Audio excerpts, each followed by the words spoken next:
maksudnya hati-hati di mana? Cuci tangan, vital sign pada bayi. Selagi ada alat tensi untuk anak, tensi. Kalau bayinya nggak punya alat tensi untuk dia, nggak usah ditensi. Oke? Head to toe aja kayak biasa. Jangan dipaksa bayi itu untuk 77, nggak mungkin dia bisa ngomong ya kan. Lakukan aja yang bisa dilakukan. Jangan kaku, jangan lambat. Nah, sebelum kalian ke situ, jangan lupa untuk lingkar kepala, lingkar lengan atas, BB, TB. Abang udah jangan kemarin semua kan? Itu ada nilainya, langsung kalian catat. Tujuannya apa? Ketika kalian sudah selesai PMPS, kalian cuci tangan, kalian duduk lagi, langsung buka kurva WHO, langsung diplot di situ.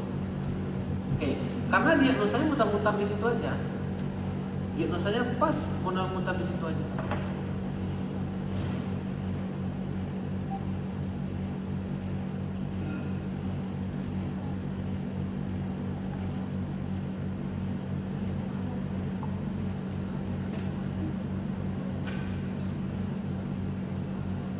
Nah, sekarang kalau memang putar-putar di situ aja, berarti pertama kita masuk dulu ke kelainan yang bersifat gizi.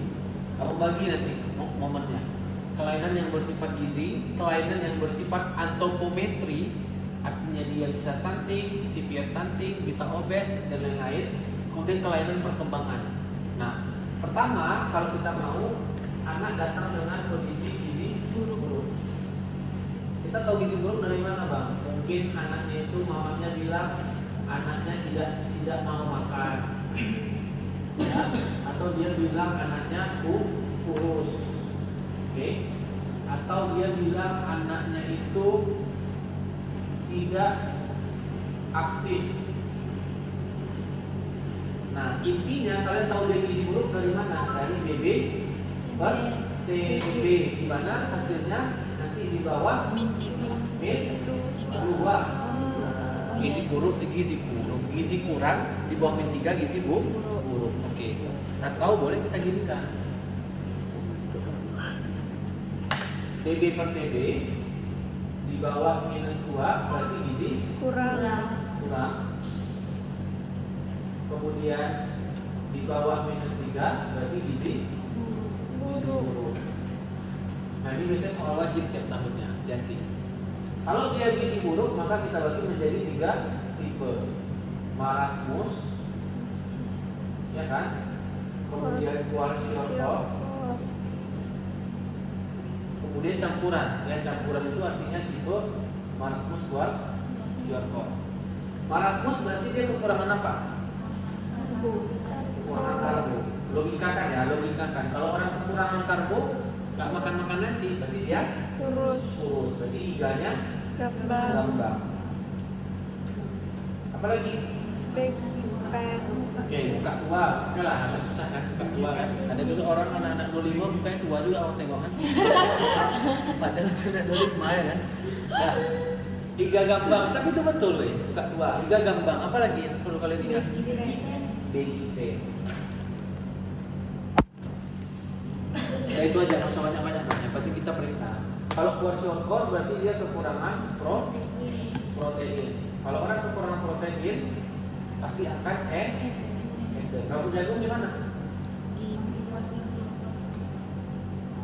Ingat aja, protein itu gunanya untuk menyerap cairan. Kalau nggak ada dia edem. Protein itu bagus untuk kesehatan rambut. Kalau nggak ada dia berarti rambutnya kelainan. Periksa lah bokongnya nanti, balik badan bayinya, tengok bokongnya aja, nggak diperiksa bokongnya, nggak dapat nanti hasil BGP-nya. Kalau dia campuran berarti gabungan dari duanya. Oke, paham ya? Sampai sini paham? Maka nanti cara negak diagnosanya adalah gizi buruk tipe marasmus, gizi buruk tipe kwashiorkor. Nanti kita laksana, abang simpulkan semua. Tapi ternyata setelah kalian plot, ternyata hasilnya BB per U itu di bawah minus 2. Artinya apa nih? Underway. Bagus. Underway. Di bawah minus 3. Apa artinya? Ya, severe underweight. Bang, bisa nggak ada diagnosa dia cuma datang dengan underweight? Bisa. Anak 21 cuma datang dengan obesitas, siapa yang kan? Oke. Kalau dia nanti di atas plus 2, maka dia adalah overweight. overweight. Masa cuma ngeplot terus menyampaikan hasil plot terkait diagnosa kita salah, ya? Jangan mau lah di sini. Di atas plus 3 berarti Obesitas. oke. Atau dia datang dengan TB per 2. Di bawah minus 2 berarti Stunting. di bawah Hah? lapor jaga. Lapor jaga R. Ah. Oh, cash problem. Tantar lagi boleh ya? Oke, R. Yuk, mari. Kalau di bawah minus 3 berarti Severe stunting. severe Stunting. stunting. Kalau dia misalkan di atas minus 2, di atas plus 2 ada nggak diagnosanya? Ada nggak orang tinggi? Ada. Ada, tapi bukan dari sini kan? Kita nilai nggak ada kan? Di sini nggak ada. Sampai ini aja. Oke. Maka semua kelainan gizi ini kalau kalian plot dan memang ada hasilnya, maka diagnosanya harus buat lengkap. Contoh, gizi buruk tipe marasmus plus underweight plus stunting misalkan, paham? Tapi kalau cuma ada gini aja, ya itu aja. Kalau cuma ada stunting aja, berarti diagnosanya cuma stunting. Kalau cuma ada obesitas aja, berarti diagnosanya cuma ada obesitas. Kalau semuanya ada, kalian wajib tambahin. Nah, tata laksana gizi buruk itu dengan menyampaikan 10 tata laksana gizi buruk. Cuma menyampaikan, masa nggak bisa kita? Oke, apa aja coba? Ada yang ingat? Hipo. Pertama itu kata-katanya cegah. Apa yang kita cegah? Hipoglikemi. Hipoglikemi. Hipotermi. Ya, ini menyebabkan kematian pada bayi. Hipotermi. Satu lagi Dehidrasi. dehidrasi. Ini dulu di fase akut yang harus kita cegah. Cegah hipotermi, cegah hipoglikemi, cegah dehidrasi. Setelah itu, Elektrolit. nah, setelah itu kalian masuk ke kendali atau kontrol. Apa yang mau kita kendalikan di sini? Pertama Elektrolit. elektrolit, kemudian inisial feeding. Dia nggak sih makan untuk inisiasi awal, kemudian makan untuk tumbuh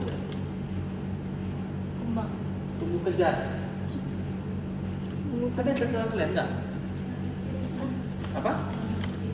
Iya gitu dia, FT75. Tapi kalian nggak usah bilang spesifiknya apa. Kalian cukup bilang, baik dengan ini pasien kita akan tata laksana dengan 10 gizi buruk. Saya akan cegah hipoglikemi, cegah hipotermi, cegah dehidrasi. Kemudian kita akan mengendalikan gangguan elektrolit. Kemudian lakukan initial feeding, lakukan makanan untuk tumbuh kejar. Kemudian yang ketujuh, apa ketujuh ini? Apa? Ya, infeksi. Cari dulu, lupa bang. Makan untuk mengejar gizi mikro, stimulus maternal, follow up. Ya, infeksi. Makanan awal itu artinya initial feeding, ya kan? Oh, ya. Makanan tumbuh kejar itu namanya catch up growth. Kemudian mikro nutrisi atau nutrien 1, 2, 3, 4, 5, 6, 7, 8 ya. Yang ke-9 Stimulasi maternal.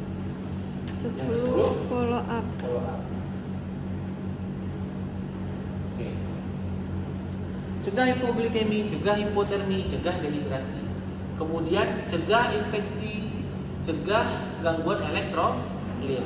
Kemudian berikan initial feeding, berikan makanan untuk tumbuh kejar, berikan makanan yang mengandung mikronutrien, berikan stimulasi maternal dan follow up. Itu cukup dibilang. Kalau dia datang dengan gizi buruk, underweight, severe underweight, stunting atau severe stunting, paham? Ini namanya gangguan apa nih? Gangguan pertumbuhan. Oke, sekarang pasiennya datang ke kita dengan gangguan 4 domain kehidupan. Nah, ini wajib kalian hafal, jangan sampai nggak hafal. Motorik 3 bulan dia ngapain, ya. Kemudian motorik kasar, motorik halus, ya, sosial, bicara. Oke. Kita bagi jadi 3. Oke, kalau pertama ada namanya global developmental delay. Yang kedua adalah speech delay. Yang ketiga adalah namanya disability intelektual.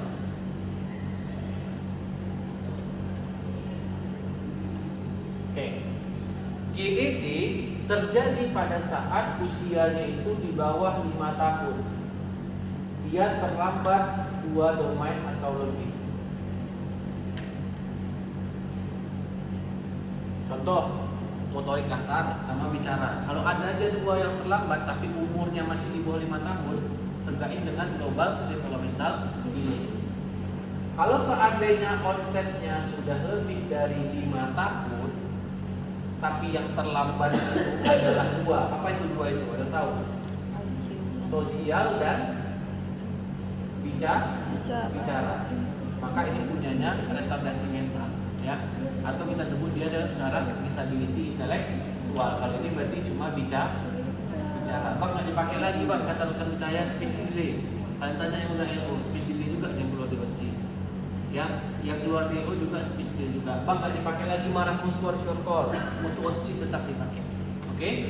Maka kalau ini yang keluar, kita nggak bisa ngapa-ngapain. Kita lakukan tunjuk ke spesialis A. Nah, dan lakukan edukasi. Edukasinya apa? Ada yang tahu edukasinya? Kalau dia terlambat bicara berarti terapi bicara. Tapi bukan kalian yang ngerjain di situ, ya. Edukasi aja. Kalau dia gangguannya sosial berarti terapi bermain. Kalau gangguannya di motorik berarti fisio terapi. Kalian cukup bilang-bilang, bukan kalian yang mengerjakan. Oke. Itu onset. Umur dia pada saat kena hari ini, bukan udah berapa lama nggak itu, ya? Cara diagnosanya sama kayak yang ini kan? Iya sama.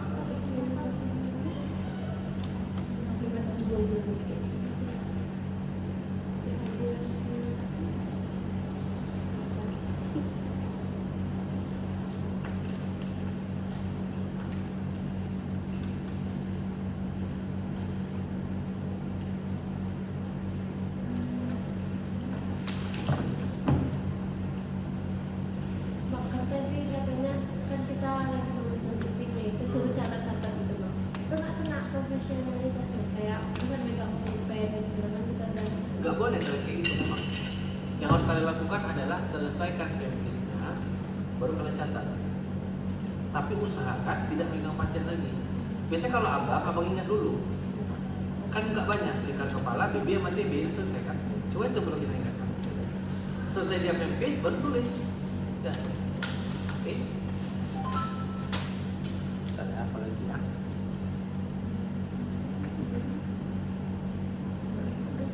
Jadi kita interpretasikan itu tuh tetap di akhir aja kan Bang, semuanya. Iyalah, setelah kalian upload, jangan aja dulu selesai PMPS, duduk aja dulu. Oke, baru kalian upload di situ pelan-pelan. Baru dapat diagnosanya. Diagnosa anak ini berdasarkan hasil upload. Ya, kecuali ini kan, ini wajib hafal tabel 4 domain. Oke, atau dia datang ini dia dengan keterbatasan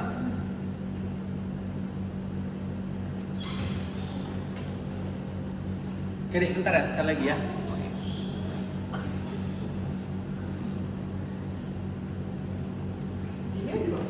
Apa? Enggak. Masih ada imunisasi. Sama geriatri, 2 lagi ya. Ya boleh.